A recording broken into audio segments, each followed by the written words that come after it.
July 19, 2024 రోజు ప్రపంచవ్యాప్తంగా Microsoft services పనిచేయలేదు. చాలా ఆఫీసెస్, ఎయిర్పోర్ట్స్, స్టాక్ ఎక్స్చేంజెస్లో విండోస్ సిస్టంలో ఇలా రావడం వల్ల world wide operation shut down అవ్వడం చూసాం. ఈ ఇన్సిడెంట్ ఏంటి, ఎలా జరిగింది, దీనికి ఎగ్జాక్ట్గా ఎవరు రెస్పాన్సిబుల్ అనే విషయాలు ఈ వీడియోలో క్లియర్గా మాట్లాడుకుందాం. Software companies data security and system పర్ఫార్మెన్స్ని చాలా సీరియస్గా తీసుకుంటాయి. అందుకే వాళ్ళు రోబోస్ట్ సాఫ్ట్వేర్ సొల్యూషన్స్ని వాడతారు. ఈ కంపెనీస్ అన్నీ విండోస్ ఓఎస్ పైన క్రౌడ్ స్ట్రైక్ టూల్స్ని ఇంటిగ్రేట్ చేసి వాళ్ళ సిస్టమ్స్ని సెక్యూర్ చేసుకుంటాయి. క్రౌడ్ స్ట్రైక్ అనేది ఒక top cyber security company. CrowdStrike వాళ్ళది ఫాల్కన్ అనే ప్రోడక్ట్ రియల్ టైంలో థ్రెట్స్ని డిటెక్ట్ చేస్తుంది. ఇలాంటి ఎండ్పాయింట్ ప్రొటెక్షన్ టూల్స్ వల్ల విండోస్ సిస్టమ్స్కి అడిషనల్ సెక్యూరిటీ లేయర్ యాడ్ అవుతుంది. అలాగే అడ్వాన్స్ థ్రెట్స్ అండ్ మాల్వేర్ నుండి అడిషనల్ ప్రొటెక్షన్ ఉంటుంది.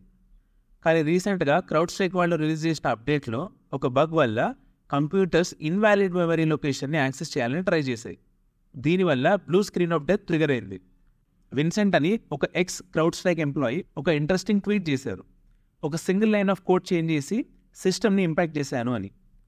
ఈ ట్వీట్ ఫన్నీగా ఉండొచ్చు, కానీ విషయం కొంచెం సీరియస్. ఒక మైనర్ చేంజ్ వల్ల ఎంటైర్ సిస్టమ్ క్రాష్ అవ్వచ్చు అని ఈ ఇన్సిడెంట్లో క్లియర్గా తెలుస్తుంది.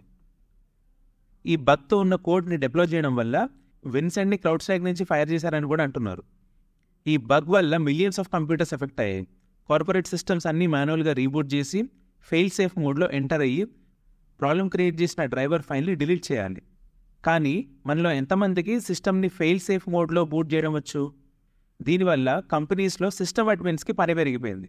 చాలామంది ఈ ఇష్యూకి మైక్రోసాఫ్ట్ని బ్లేమ్ చేస్తున్నారు, కానీ మేజర్ ఫాల్ట్ క్రౌడ్ స్ట్రైక్దే.